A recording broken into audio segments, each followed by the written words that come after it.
هنا هنعمل معاكم هنتبل البانيه.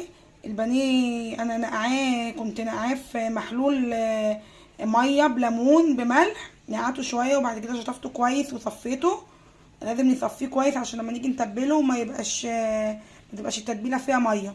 وهنا طبعا بشره بصله وبشره طماطمايه وفص ثوم مهروس، وهنحط حوالي معلقه زيت صغيره،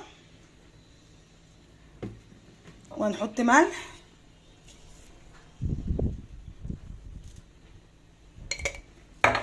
وهنحط مرقه فوريه. التتبيلات الفوريه بتبقى افضل من المكعب. وهنحط بقى هنا البهار، 7 بهار، وبصل باودر وتوم باودر وبابريكا وكاري، بس انا مقلباهم كلهم على بعضهم، عامله البهار كله على بعضه.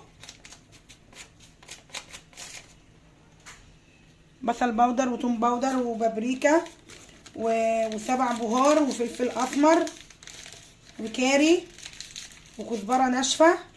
هنقلب كله على بعضه.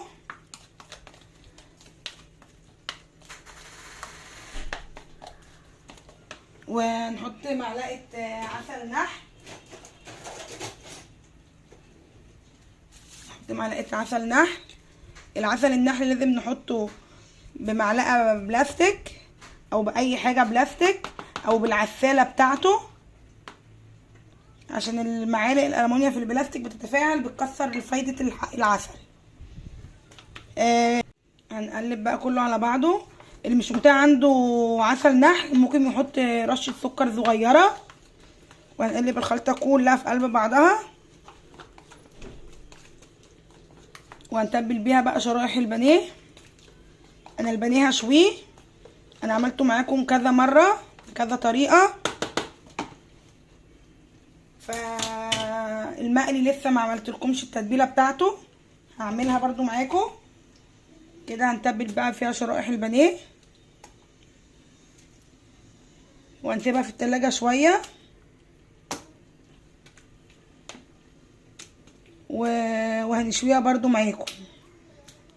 ممكن تحطوا فيها برضو الفلفل اللي انا فرماه معاكم، نحط فيها حته قطعه صغيره، بس انا ما حطيتش برضو عشان في اطفال هتاكل. بس انا يعني انا بفضل الاكل السبايسي.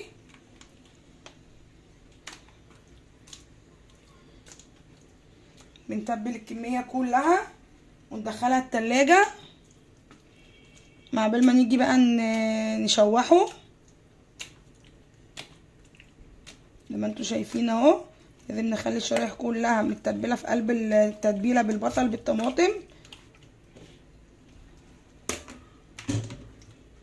بيبقى خفيف جدا وطعمه جميل زي ما انتوا شايفين كده. هنرصه بقى كده كده وندخله بقى التلاجة، نغطيه وندخله التلاجة مع بال ما نيجي نتبله، مع بال ما نيجي نجهزه. يعني هنحمر البانيه يا حبايبي.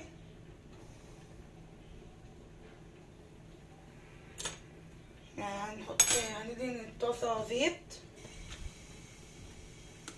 يعني حاجه بسيطه خالص. انا كده حاطه في التتبيله زيت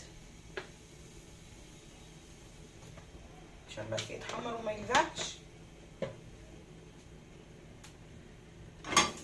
الطاسه تسخن،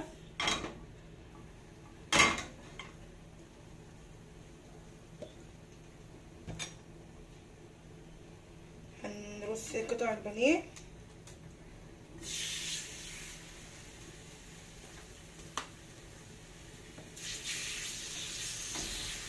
زي ما انتوا شايفين كده.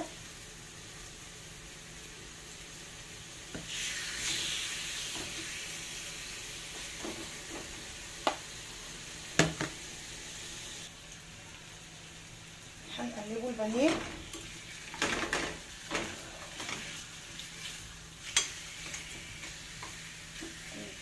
هنشوحه كده. ده يتعمل يعني نشوحه ساعة الأكل علشان يبقى سخن وطعمه حلو، يبقى طري.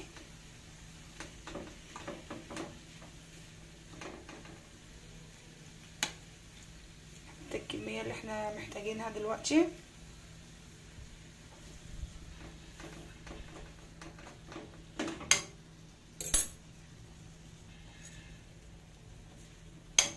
نار وسط عشان ما يتحرقش مننا ويتنوا ني.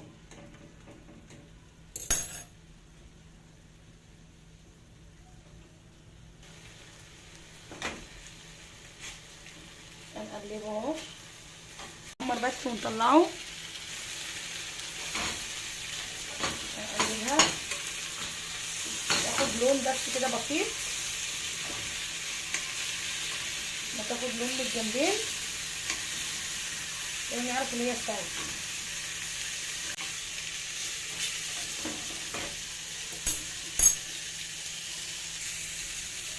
هنا طبق التقديم فرشاه بقدونس، نطلع بقى عليه الفراخ. هي كده خدت لون عشان تبقى طريه.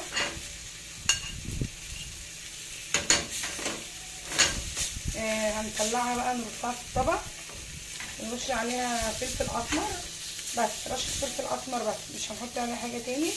هي كده كده متبهره ومتتبله من كله. هي كده اهي.